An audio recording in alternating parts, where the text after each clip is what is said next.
بسم الله الرحمن الرحيم ياسين والقرآن الحكيم إنك لمن المرسلين على صراط مستقيم تنزيل العزيز الرحيم لتنذر قوما ما أنذر آباؤهم فهم غافلون لقد حق القول على أكثرهم فهم لا يؤمنون إنا جعلنا في أعناقهم أغلالا فهي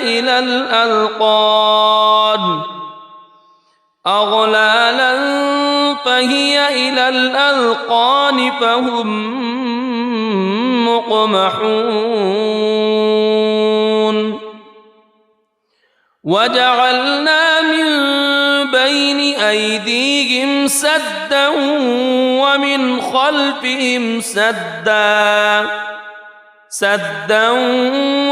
خلفهم سدا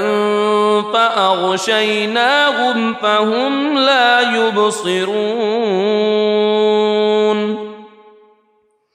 وسواء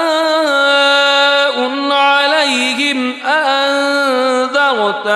أم لم تنذرهم لا يؤمنون إنما تنذر من اتبع الذكر وخشي الرحمن بالغيب فبشره بمغفرة وأجر كريم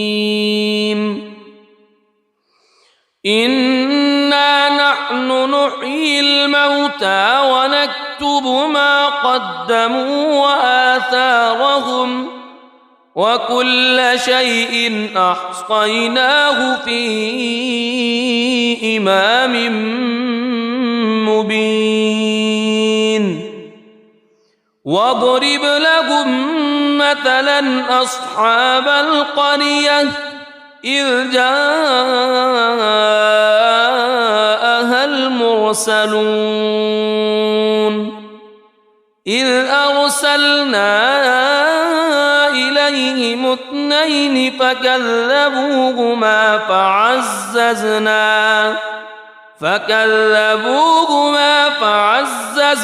بثالث فقالوا إنا إليكم مرسلون قالوا ما أنتم إلا بشر مثلنا وما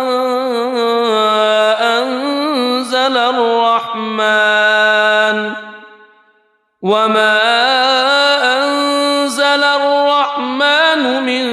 شيء إن أنتم إلا تكذبون قالوا ربنا يعلم إنا إليكم لمرسلون وما علينا إلا البلاغ المبين قالوا إنا تطيرنا بكم لئن لم تنتهوا لنرجمنكم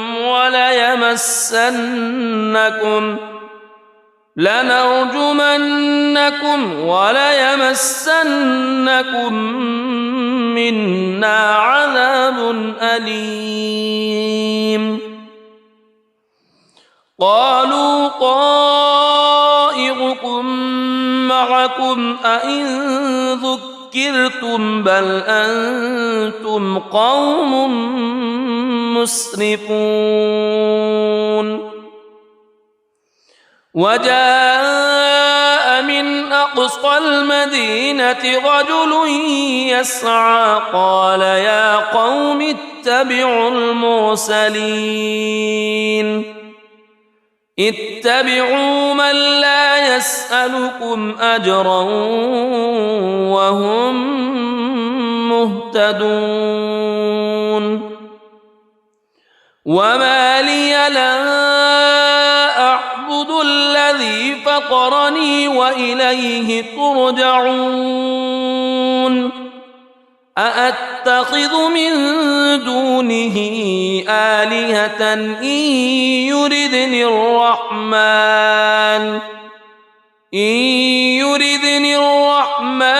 بضر لا تغن عني شفاعتهم شيئا ولا ينقذون إني إذا لفي ضلال مبين إني آمنت بربكم فاسمعون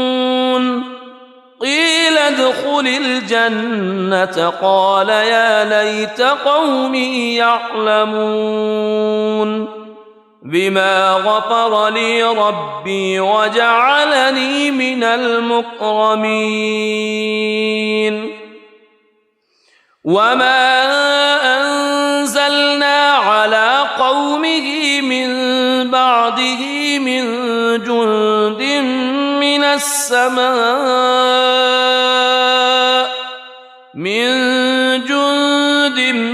من السماء وما كنا منزلين إن كانت إلا صيحة واحدة فإذا هم خامدون يا حسرة على العباد ما يأتيهم من رسول إلا كانوا به يستهزئون ألم يروا كم أهلكنا قبلهم من القرون أنهم إليهم لا يرجعون وإن كل لما جميع لدينا محضرون وآية لهم الأرض الميتة أحييناها وأخرجنا منها حبا فمنه يأكلون وجعلنا فيها جنات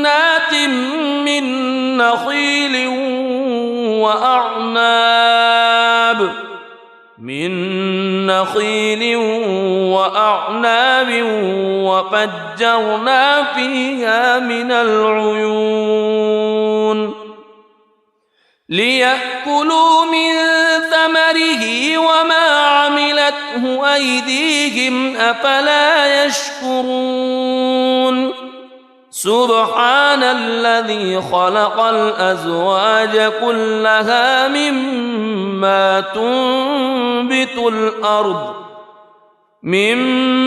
تنبت الأرض ومن أنفسهم ومما لا يعلمون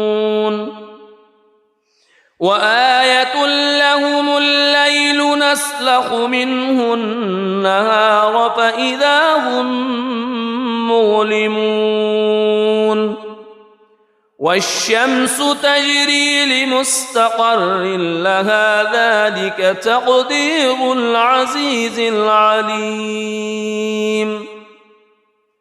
والقمر قدرناه منازل حتى عاد كالعرجون القديم لا الشمس ينبغي لها أن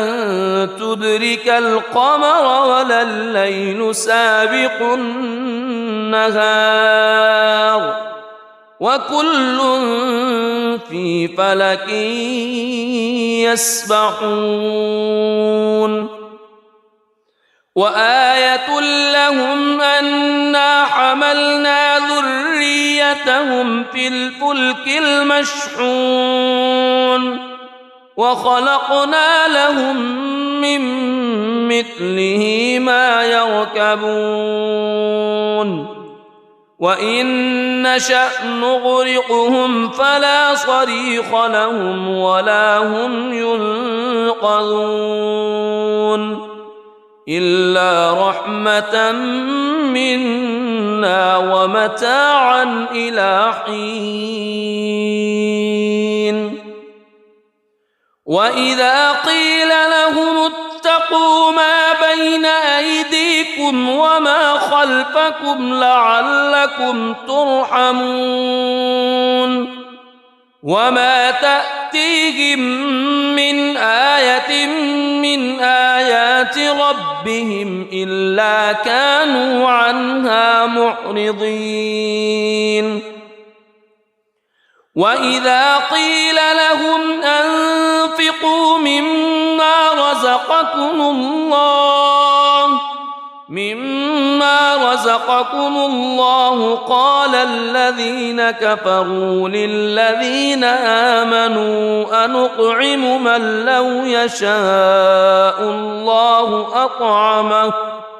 إن أنتم إلا في ضلال مبين ويقولون متى هذا الوعد إن كنتم صادقين ما ينظرون إلا صيحة واحدة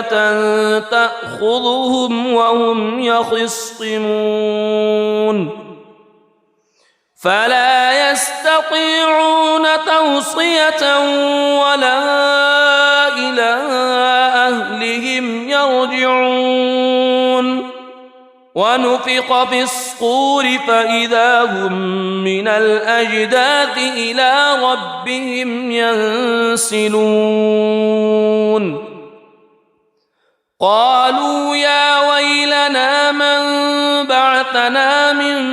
مرقدنا هذا ما وعد الرحمن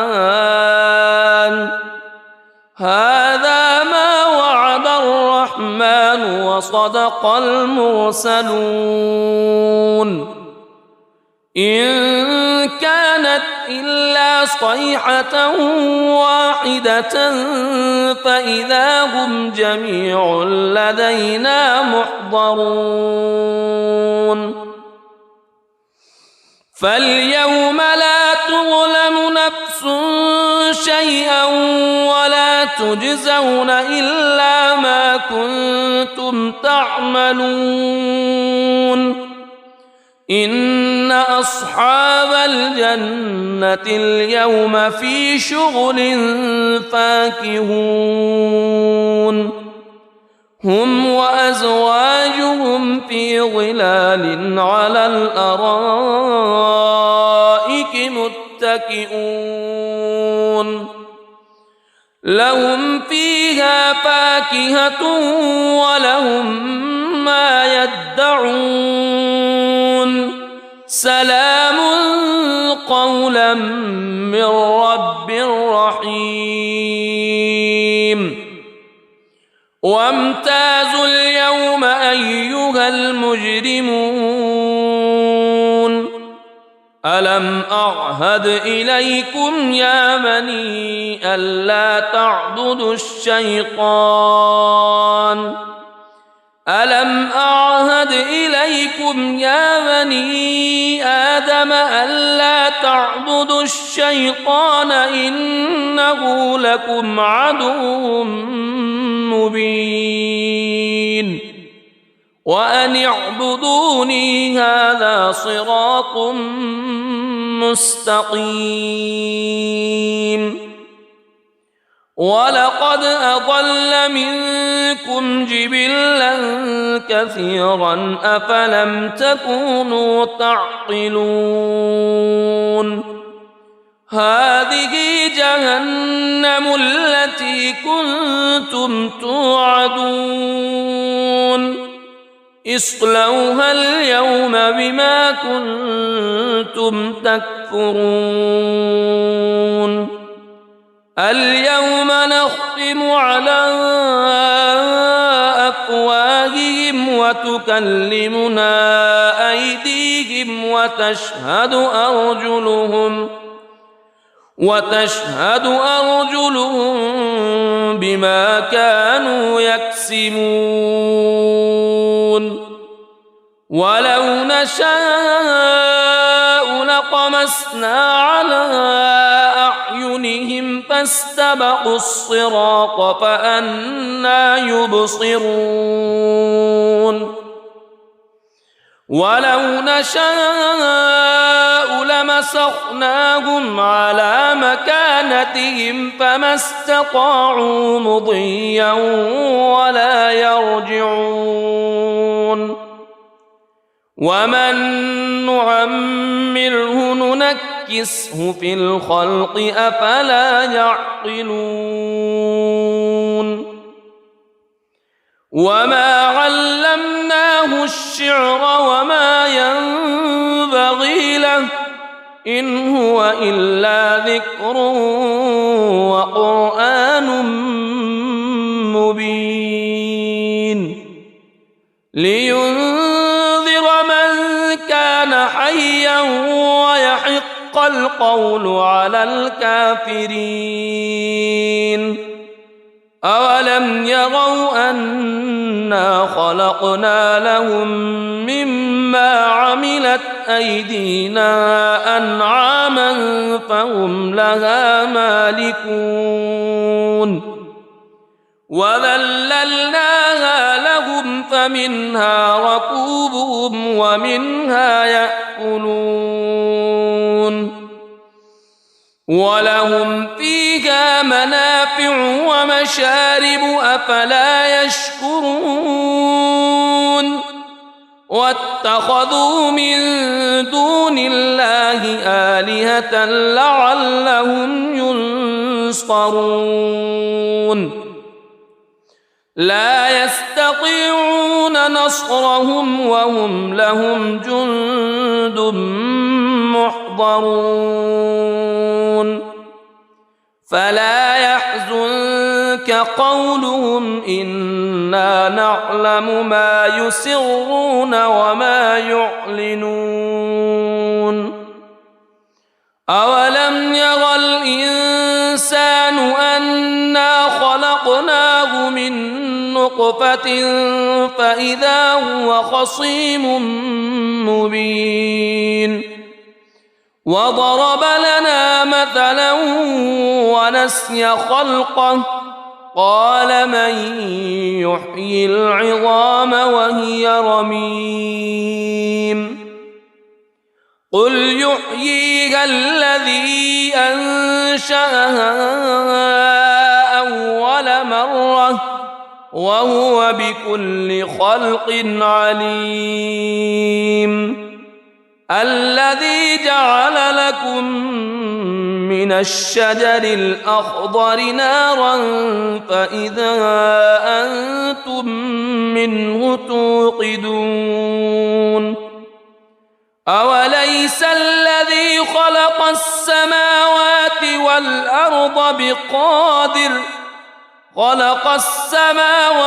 والأرض بقادر على أن يخلق مثلهم بلى وهو الخلاق العليم إنما أمره إذا أراد شيئا أن يقول له كن فيكون فسبحان الذي بيده ملكوت كل شيء وإليه ترجعون بسم الله الرحمن الرحيم الرحمن علم القرآن خلق الإنسان علمه البيان الشمس والقمر بحسبان والنجم والشجر يسجدان والسماء رفعها ووضع الميزان ألا تطغوا في الميزان وأقيموا الوزن بالقسط ولا تخسروا الميزان والأرض وضعها للأنام فيها فاكهة والنخل ذات الأكمام والحب ذو العصف والريحان فبأي آلاء ربكما تكذبان خلق الإنسان من صلصال كالفخار وخلق الجان من مارج من نار فبأي آلاء ربكما تكذبان رب المشرقين ورب المغربين فبأي آلاء ربكما تكذبان مرج البحرين يلتقيان بينهما برزخ لا يبغيان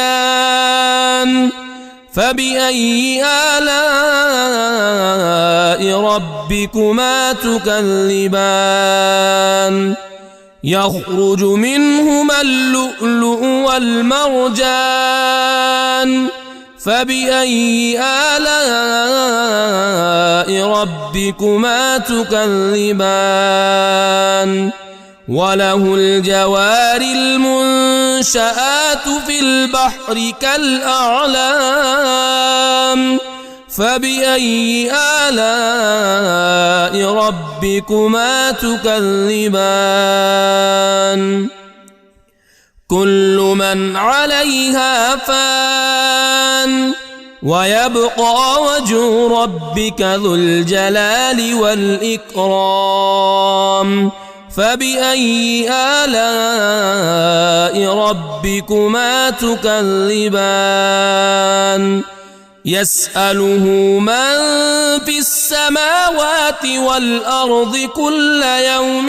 هو في شأن فبأي آلاء ربكما تكذبان سنفرغ لكم أيها الثقلان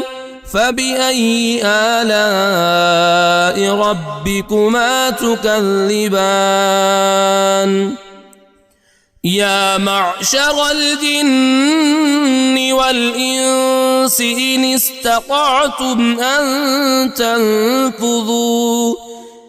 استطعتم أن تنفذوا من أقطار السماوات والأرض فانفذوا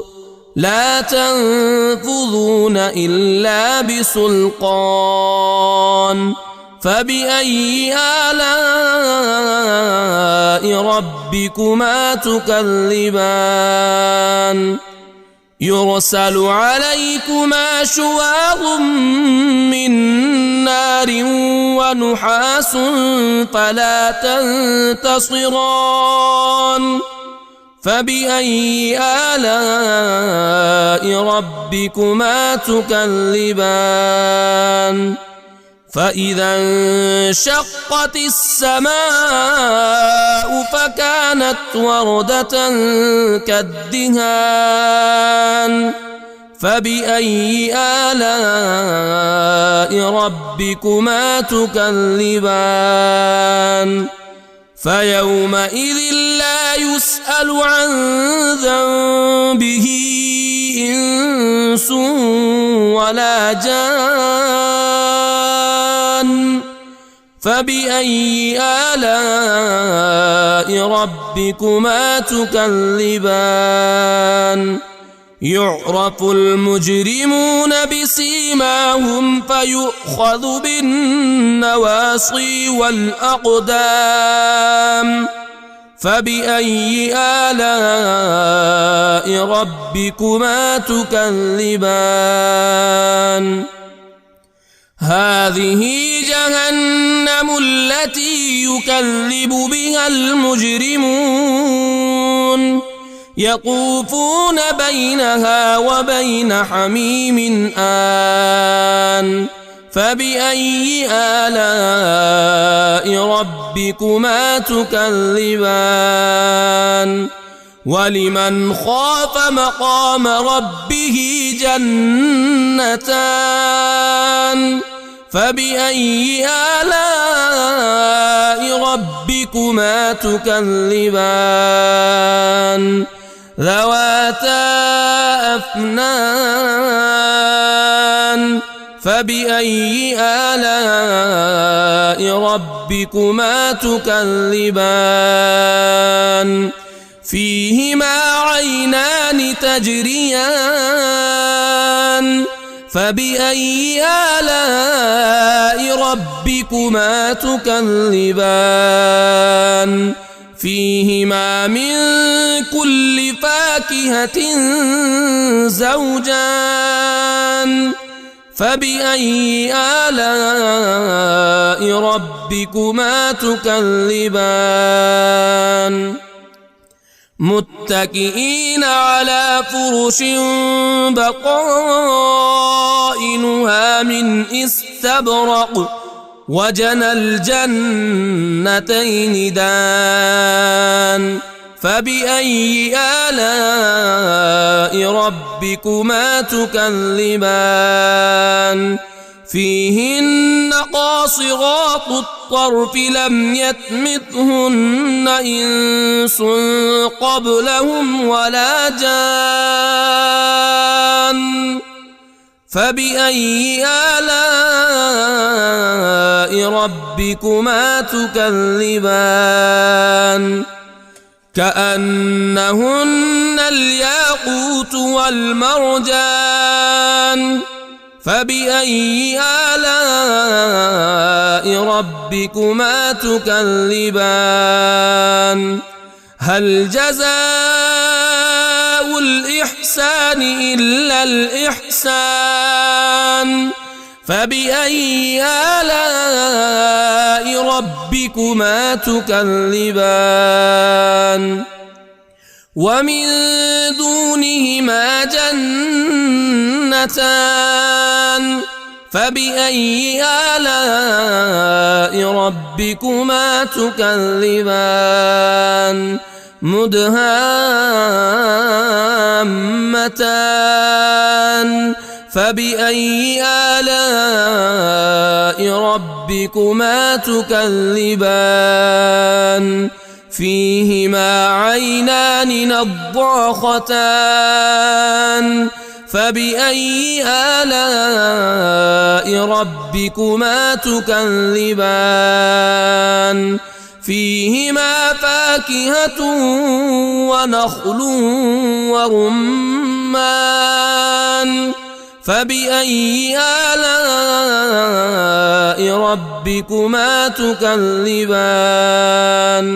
فيهن خيرات حسان فبأي آلاء ربكما تكذبان حور مقصورات في الخيام فبأي آلاء ربكما تكذبان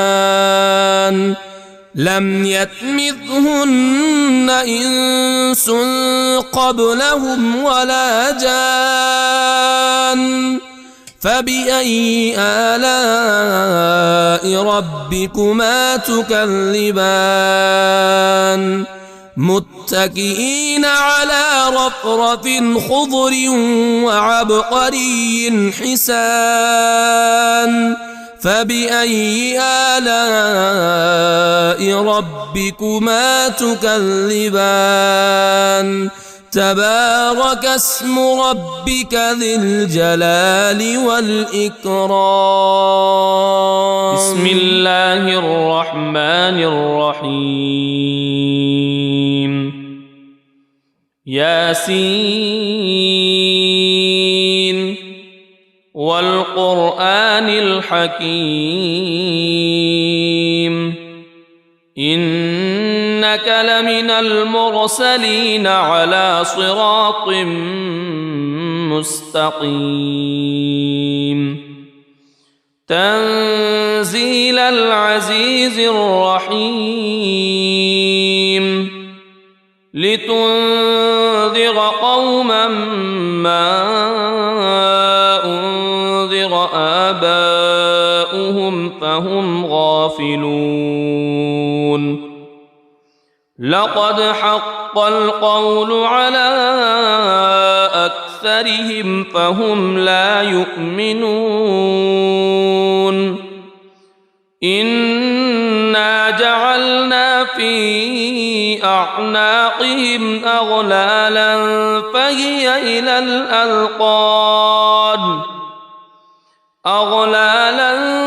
فهي إلى الأذقان فهم مقمحون وجعلنا من بين أيديهم سدا ومن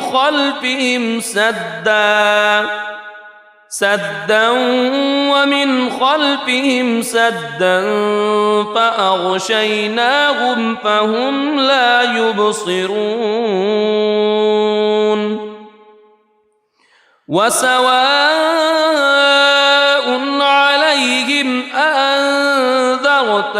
أم لم تنذرهم لا يؤمنون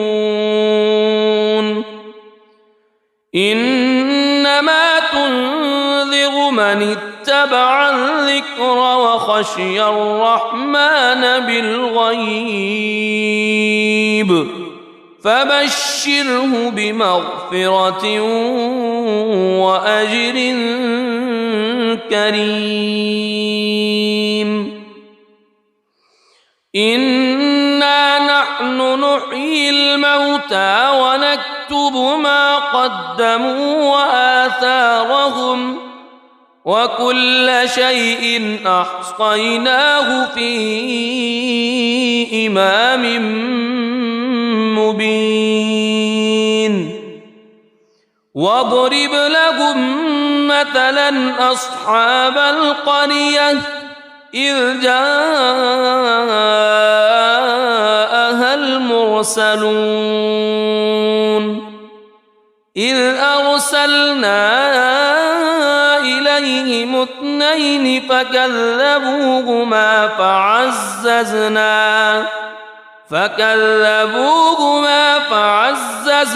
بثالث فقالوا إنا إليكم مرسلون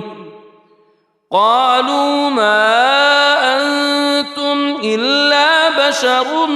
مثلنا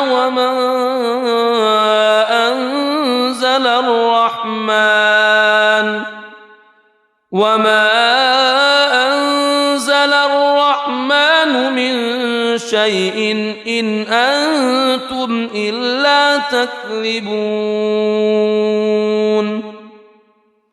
قالوا ربنا يعلم إنا إليكم لمرسلون وما علينا إلا البلاغ المبين قالوا إنا تطيرنا بكم لئن لم تنتهوا لنرجمنكم وليمسنكم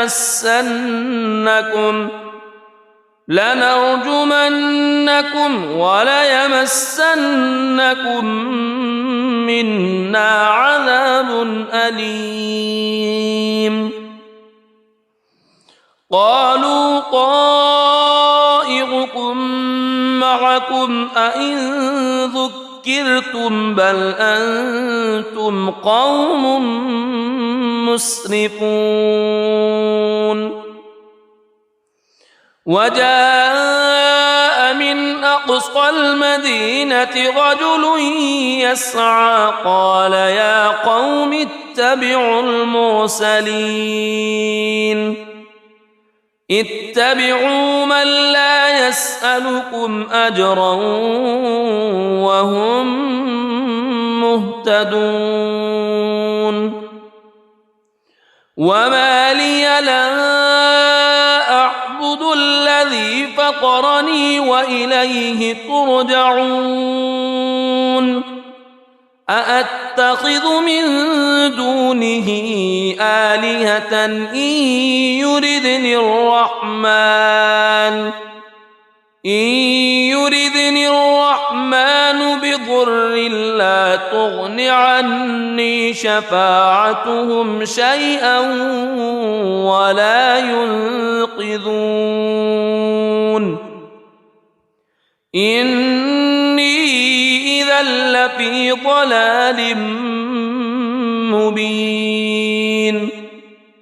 إني آمنت بربكم فاسمعون قيل ادخل الجنة قال يا ليت قومي يعلمون بما غفر لي ربي وجعلني من المكرمين وما أنزلنا على قومه من بعده من جند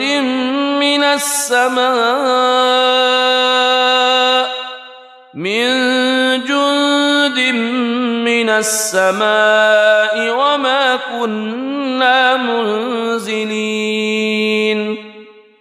إن كانت إلا صيحة واحدة فإذا هم خامدون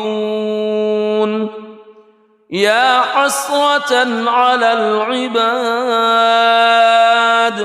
ما يأتيهم من رسول إلا كانوا به يستهزئون ألم يروا كم أهلكنا قبلهم من القرون أنهم إليهم لا يرجعون وإن كل لما جميع لدينا محضرون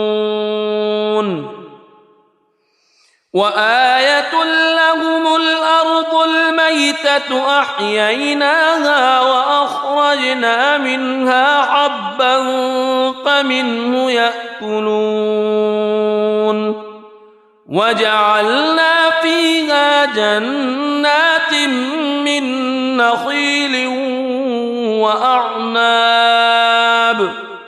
من نخيل وأعناب وفجرنا فيها من العيون ليأكلوا من ثمره وما عملته أيديهم أفلا يشكرون سبحان الذي خلق الأزواج كلها مما تنبت الأرض ومن أنفسهم ومما لا يعلمون وآية لهم الليل نسلخ منه النهار فإذا هم مظلمون والشمس تجري لمستقر لها ذلك تقدير العزيز العليم والقمر قدرناه منازل حتى عاد كالعرجون القديم لا الشمس ينبغي لها أن تدرك القمر ولا الليل سابق النهار وكل في فلك يسبحون وآية لهم أنا حملنا ذريتهم في الفلك المشحون وخلقنا لهم من مثله ما يركبون وإن نشأ نغرقهم فلا صريخ لهم ولا هم ينقذون إلا رحمة منا ومتاعا إلى حين وإذا قيل لهم اتقوا ما بين أيديكم وما خلفكم لعلكم ترحمون وما تأتيهم من آية من آيات ربهم إلا كانوا عنها معرضين وإذا قيل لهم أنفقوا مما رزقكم الله قال الذين كفروا للذين آمنوا أنطعم من لو يشاء الله أطعمه إن أنتم إلا في ضلال مبين ويقولون متى هذا الوعد إن كنتم صادقين ما ينظرون إلا صيحة واحدة تأخذهم وهم يخصمون فلا يستطيعون توصية ولا إلى أهلهم يرجعون ونفخ في الصور فإذا هم من الأجداث إلى ربهم ينسلون قالوا يا ويلنا من بعثنا من مرقدنا هذا ما وعد الرحمن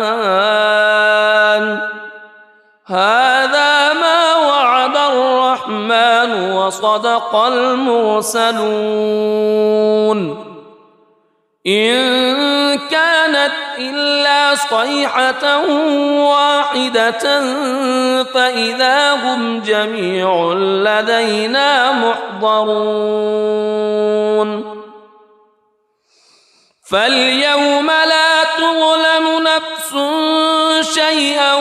ولا تجزون إلا ما كنتم تعملون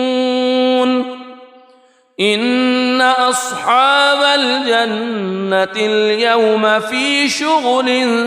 فاكهون هم وأزواجهم في ظلال على الأرائك متكئون لهم فيها فاكهة ولهم ما يدعون سلام قولا من رب رحيم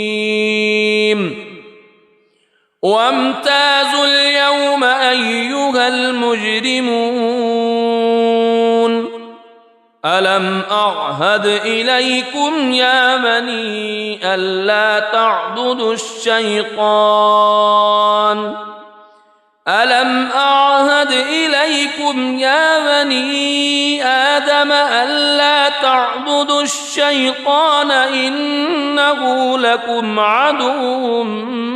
مبين وأن اعبدوني هذا صراط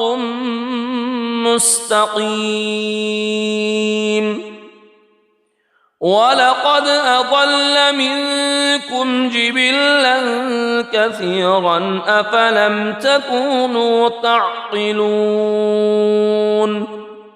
هذه جهنم التي كنتم توعدون اصلوها اليوم بما كنتم تكفرون اليوم نختم على أفواههم وتكلمنا أيديهم وتشهد أرجلهم بما كانوا يكسبون ولو نشاء لطمسنا على أعينهم فاستبقوا الصراط فأنى يبصرون ولو نشاء لمسخناهم على مكانتهم فما استطاعوا مضيا ولا يرجعون ومن نعمره ننكسه في الخلق أفلا يعقلون وما علمناه الشعر وما ينبغي له إن هو إلا ذكر وقرآن مبين لينذر من كان حيا ويحق القول على الكافرين أولم يروا أنا خلقنا لهم مما عملت أيدينا أنعاما فهم لها مالكون وذللناها لهم فمنها ركوبهم ومنها يأكلون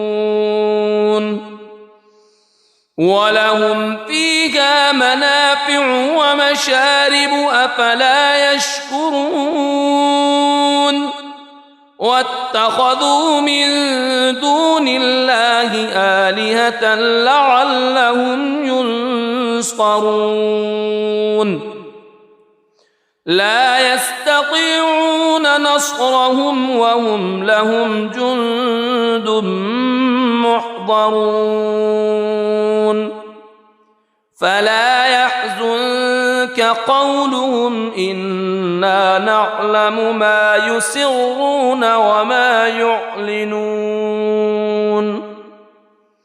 أولم ير الإنسان أنا خلقناه من نطفة فإذا هو خصيم مبين وضرب لنا مثلا ونسي خلقه قال من يحيي العظام وهي رميم قل يحييها الذي أنشأها أول مرة وهو بكل خلق عليم الذي جعل لكم من الشجر الأخضر نارا فإذا أنتم منه توقدون أوليس الذي خلق السماوات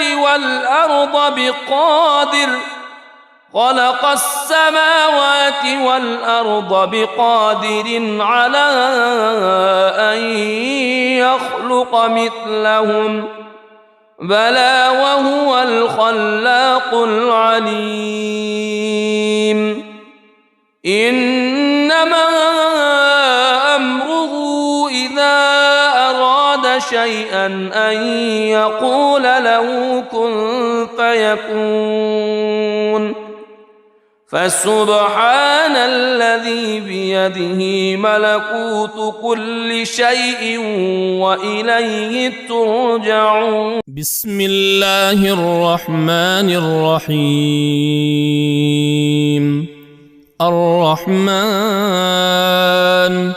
علم القرآن خلق الإنسان علمه البيان. الشمس والقمر بحسبان والنجم والشجر يسجدان. والسماء رفعها ووضع الميزان ألا تطغوا في الميزان وأقيموا الوزن بالقسط ولا تخسروا الميزان. والأرض وضعها للأنام فيها فاكهة والنخل ذات الأكمام والحب ذو العصف والريحان. فبأي آلاء ربكما تكذبان؟ خلق الإنسان من صلصال كالفخار وخلق الجان من مارج من نار. فبأي آلاء ربكما تكذبان؟ رب المشرقين ورب المغربين. فبأي آلاء ربكما تكذبان؟ مرج البحرين يلتقيان بينهما برزخ لا يبغيان. فبأي آلاء ربكما تكذبان؟ يخرج منهما اللؤلؤ والمرجان. فبأي آلاء ربكما تكذبان؟ وله الجوار المنشآت في البحر كالأعلام. فبأي آلاء ربكما تكذبان؟ كل من عليها فان ويبقى وجه ربك ذو الجلال والإكرام. فبأي آلاء ربكما تكذبان؟ يسأله من في السماوات والأرض كل يوم هو في شأن. فبأي آلاء ربكما تكذبان؟ سنفرغ لكم أيها الثقلان. فبأي آلاء ربكما تكذبان؟ يا معشر الجن والإنس إن استطعتم أن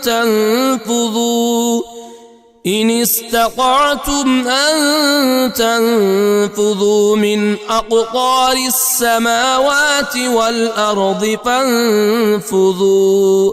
لا تنفذون إلا بسلطان. فبأي آلاء ربكما تكذبان؟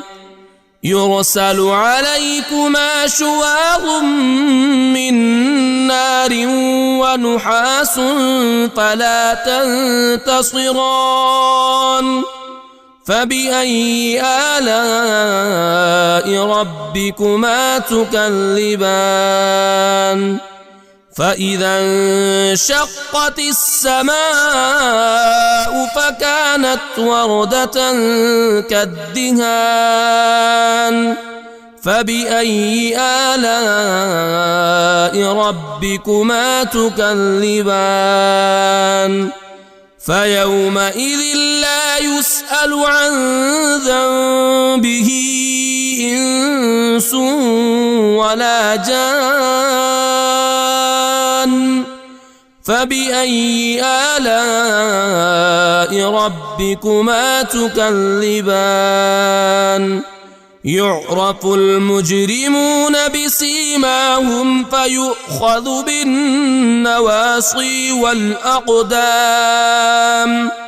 فبأي آلاء ربكما تكذبان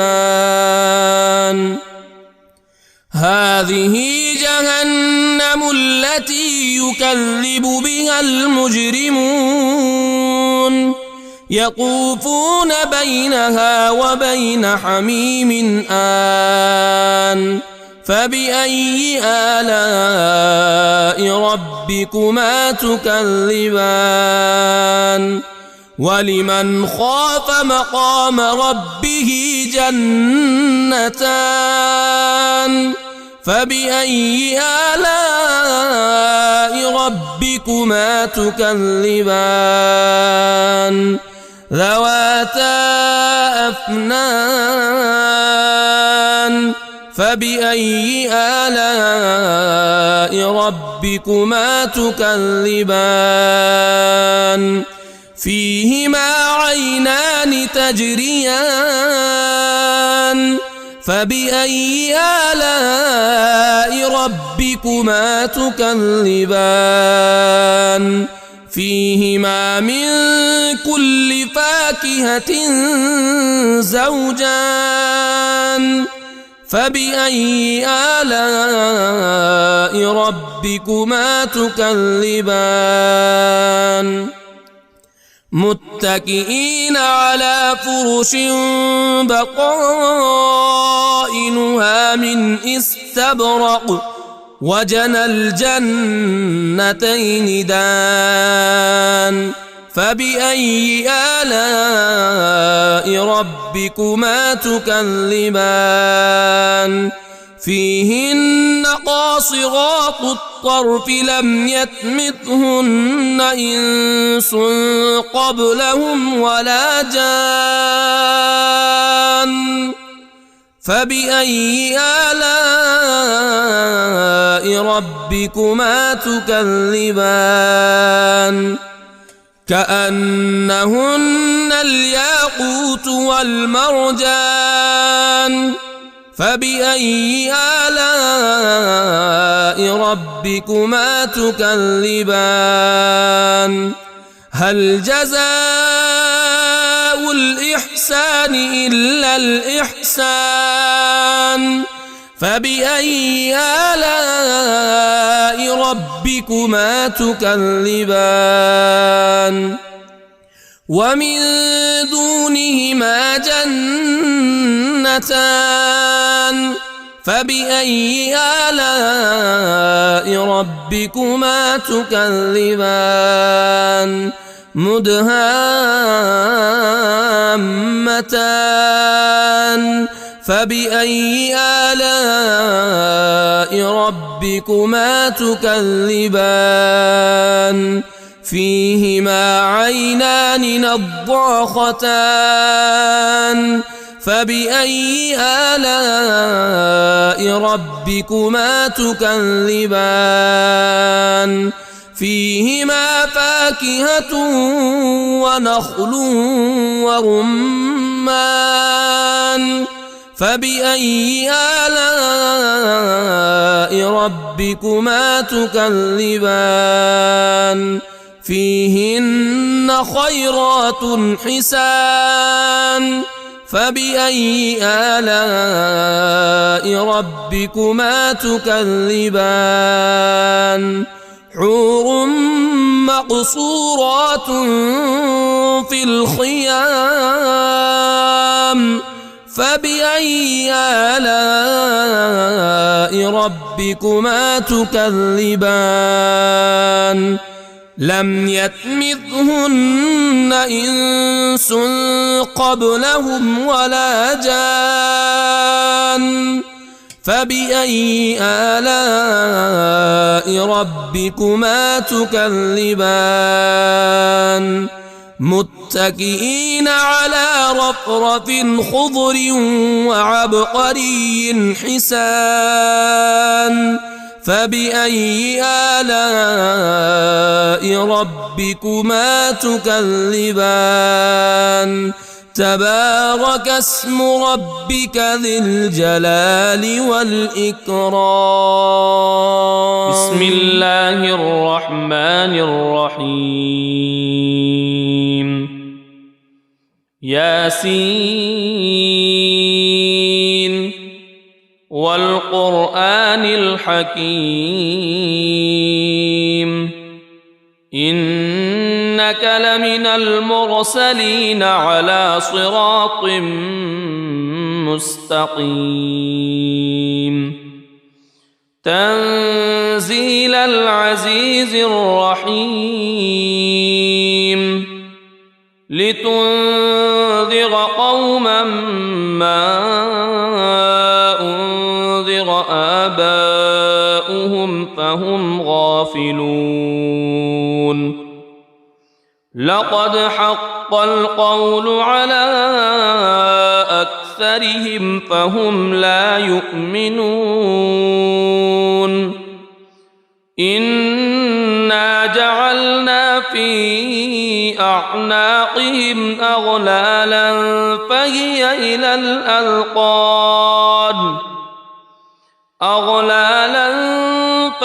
إلى الأذقان فهم مقمحون وجعلنا من بين أيديهم سدا ومن خلفهم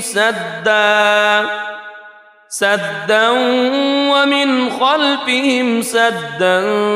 فأغشيناهم فهم لا يبصرون وسواء عليهم أأنذرتهم أم لم تنذرهم لا يؤمنون إنما تنذر من اتبع الذكر وخشي الرحمن بالغيب فبشره بمغفرة وأجر كريم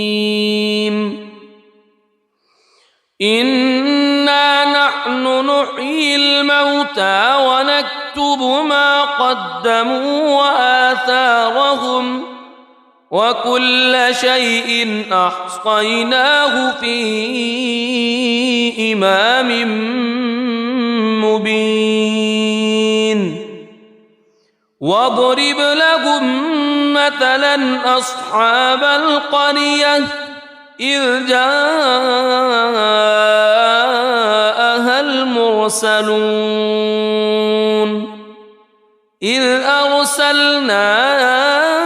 إليهم اثنين فكذبوهما فعززنا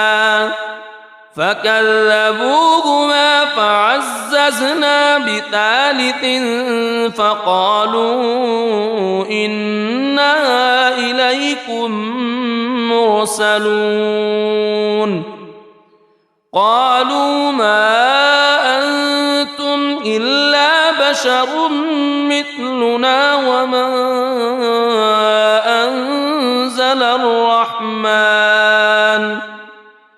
وما أنزل الرحمن من شيء إن أنتم إلا تكذبون قالوا ربنا يعلم إنا إليكم لمرسلون وما علينا إلا البلاغ المبين قالوا إنا تطيرنا بكم لئن لم تنتهوا لنرجمنكم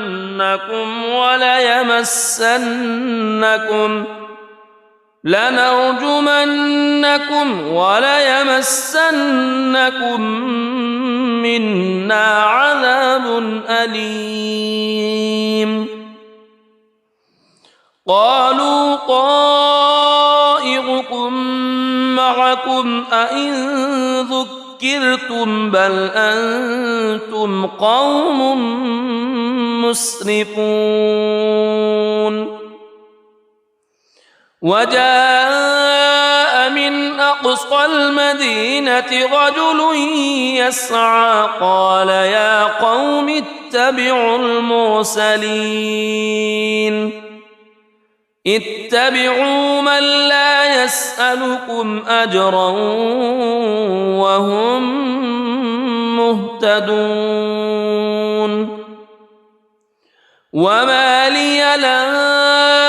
أعبد الذي فطرني وإليه ترجعون أأتخذ من دونه آلهة إن يردني الرحمن بضر لا تغن عني شفاعتهم شيئا ولا ينقذون إني إذا لفي ضلال مبين إني آمنت بربكم فاسمعون قيل ادخل الجنة قال يا ليت قومي يعلمون بما غفر لي ربي وجعلني من المكرمين وما أنزلنا على قومه من بعده من جند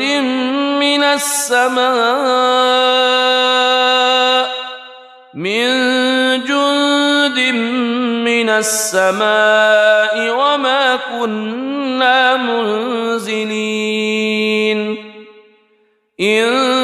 كانت إلا صيحة واحدة فإذا هم خامدون يا حسرة على العباد ما يأتيهم من رسول إلا كانوا به يستهزئون ألم يروا كم أهلكنا قبلهم من القرون أنهم إليهم لا يرجعون وإن كل لما جميع لدينا محضرون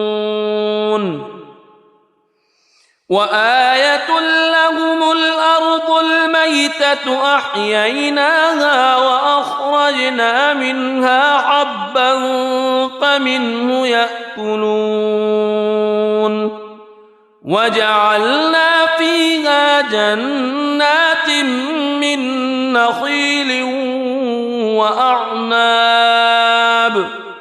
من نخيل وأعناب وفجرنا فيها من العيون ليأكلوا من ثمره وما عملته أيديهم أفلا يشكرون سبحان الذي خلق الأزواج كلها مما تنبت الأرض مما تنبت الأرض ومن أنفسهم ومما لا يعلمون وآية لهم الليل نسلخ منه النهار فإذا هم مظلمون والشمس تجري لمستقر لها ذلك تقدير العزيز العليم والقمر قدرناه منازل حتى عاد كالعرجون القديم لا الشمس ينبغي لها أن تدرك القمر ولا الليل سابق النهار وكل في فلك يسبحون وآية لهم أنا حملنا ذريتهم في الفلك المشحون وخلقنا لهم من مثله ما يركبون وإن نشأ نغرقهم فلا صريخ لهم ولا هم ينقذون إلا رحمة منا ومتاعا إلى حين وإذا قيل لهم اتقوا ما بين أيديكم وما خلفكم لعلكم ترحمون وما تأتيهم من آية من آيات ربهم إلا كانوا عنها معرضين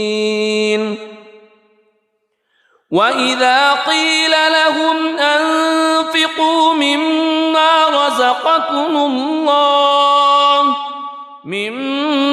رزقكم الله قال الذين كفروا للذين آمنوا أنطعم من لو يشاء الله أطعمه إن أنتم إلا في ضلال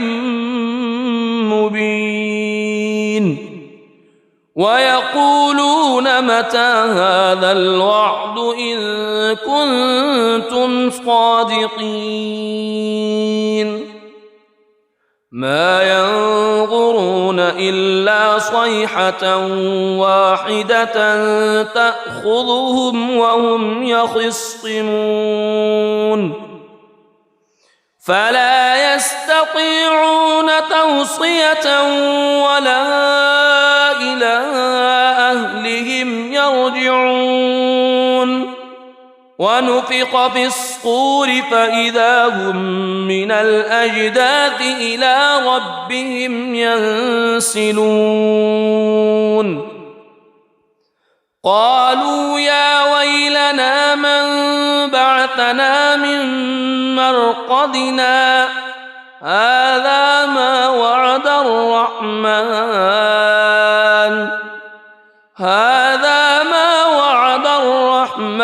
وصدق المرسلون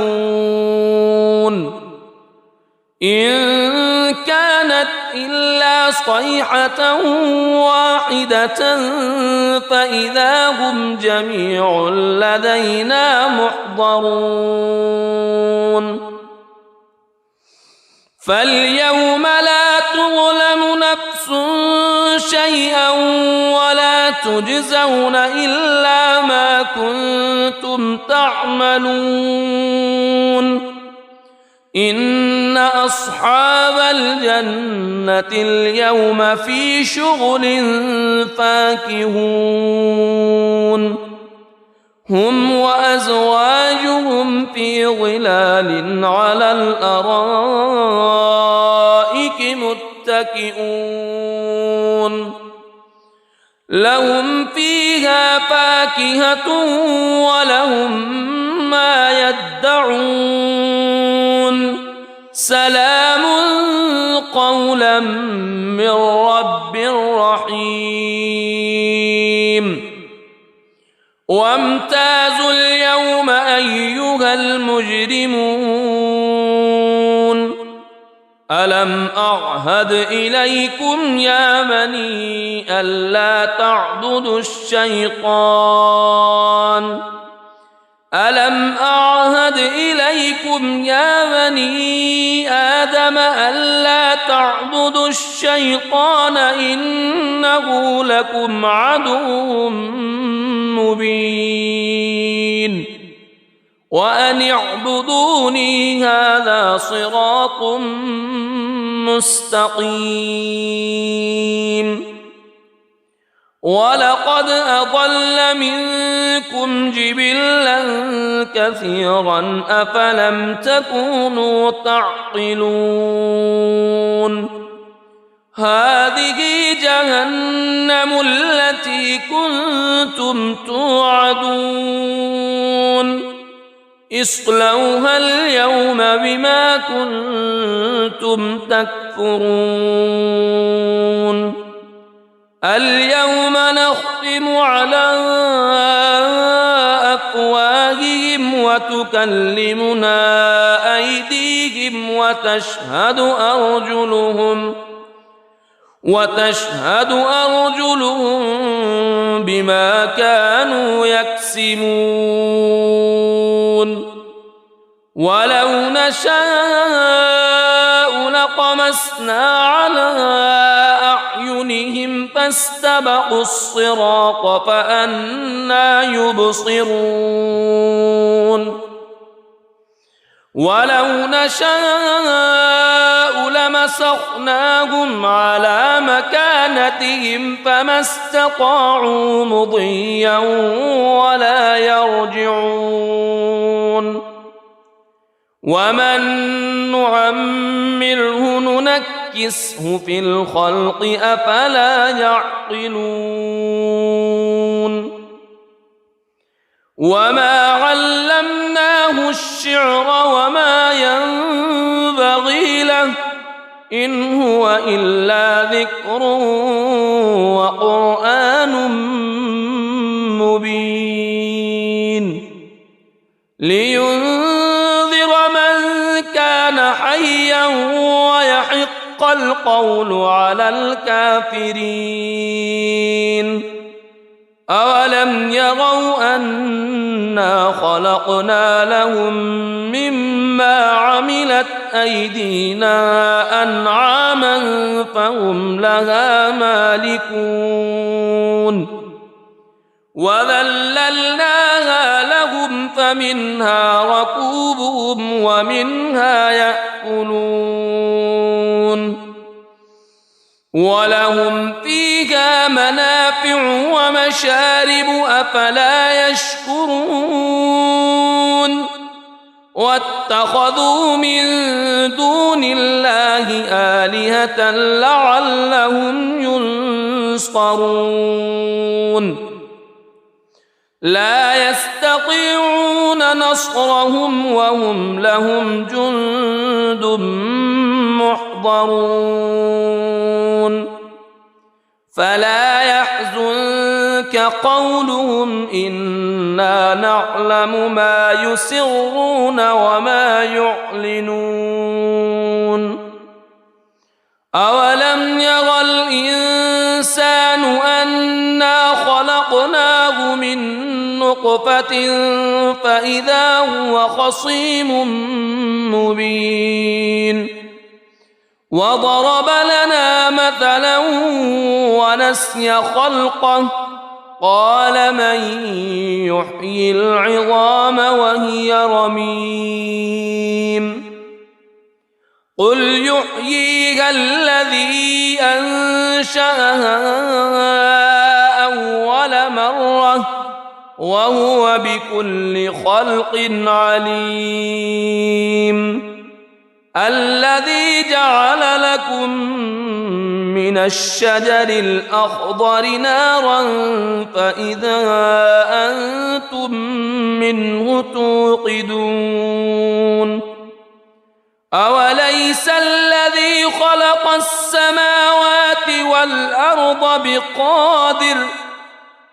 السماوات والأرض بقادر على أن يخلق مثلهم بلى وهو الخلاق العليم إنما أمره إذا أراد شيئا أن يقول له كن فيكون فسبحان الذي بيده ملكوت كل شيء وإليه ترجعون. بسم الله الرحمن الرحيم. الرحمن علم القرآن خلق الإنسان علمه البيان الشمس والقمر بحسبان والنجم والشجر يسجدان والسماء رفعها ووضع الميزان ألا تطغوا في الميزان وأقيموا الوزن بالقسط ولا تخسروا الميزان والأرض وضعها للأنام فيها فاكهة والنخل ذات الأكمام والحب ذو العصف والريحان فبأي آلاء ربكما تكذبان خلق الإنسان من صلصال كالفخار وخلق الجان من مارج من نار فبأي آلاء ربكما تكذبان رب المشرقين ورب المغربين فبأي آلاء ربكما تكذبان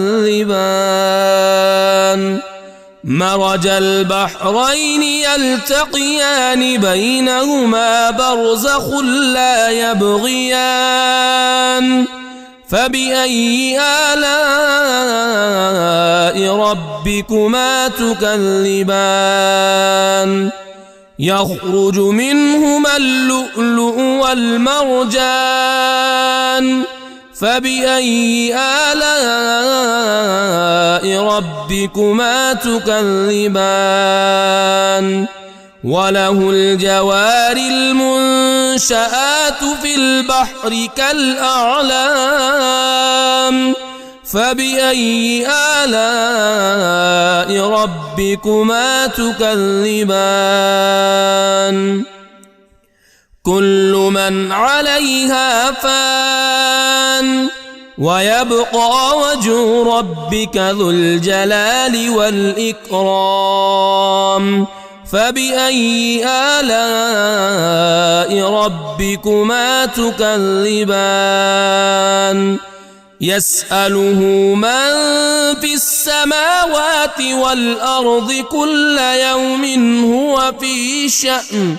فبأي آلاء ربكما تكذبان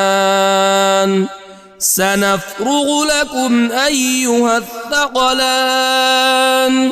فبأي آلاء ربكما تكذبان يا معشر الجن والإنس إن استطعتم أن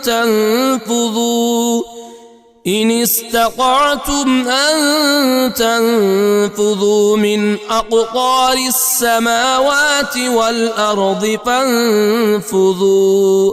لا تنفذون إلا بسلطان فبأي آلاء ربكما تكذبان يرسل عليكما شواظ من نار ونحاس فلا تنتصران فبأي آلاء ربكما تكذبان فإذا انشقت السماء فكانت وردة كالدهان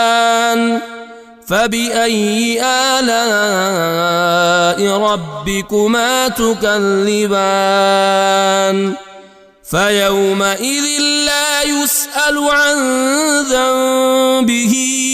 إنس ولا جان فبأي آلاء ربكما تكذبان يعرف المجرمون بسيماهم فيؤخذ بالنواصي والأقدام فبأي آلاء ربكما تكذبان هذه جهنم التي يكذب بها المجرمون يطوفون بينها وبين حميم آن فبأي آلاء ربكما تكذبان ولمن خاف مقام ربه جنتان فبأي آلاء ربكما تكذبان ذواتا أفنان فبأي آلاء ربكما تكذبان فيهما عينان تجريان فبأي آلاء ربكما تكذبان فيهما من كل فاكهة زوجان فبأي آلاء ربكما تكذبان متكئين على فرش بطائنها من استبرق وجنى الجنتين دان فبأي آلاء ربكما تكذبان فيهن قاصرات الطرف لم يطمثهن إنس قبلهم ولا جان فبأي آلاء ربكما تكذبان كأنهن الياقوت والمرجان فبأي آلاء ربكما تكذبان هل جزاء الإحسان إلا الإحسان فبأي آلاء ربكما تكذبان ومن دونهما جنتان فبأي آلاء ربكما تكذبان مدهامتان فبأي آلاء ربكما تكذبان فيهما عينان نضاختان فبأي آلاء ربكما تكذبان فيهما فاكهة ونخل ورمان فبأي آلاء ربكما تكذبان فيهن خيرات حسان فبأي آلاء ربكما تكذبان حور مقصورات في الخيام فبأي آلاء ربكما تكذبان لم يطمثهن إنس قبلهم ولا جان فبأي آلاء ربكما تكذبان متكئين على رفرف خضر وعبقري حسان فبأي آلاء ربكما تكذبان تبارك اسم ربك ذي الجلال والإكرام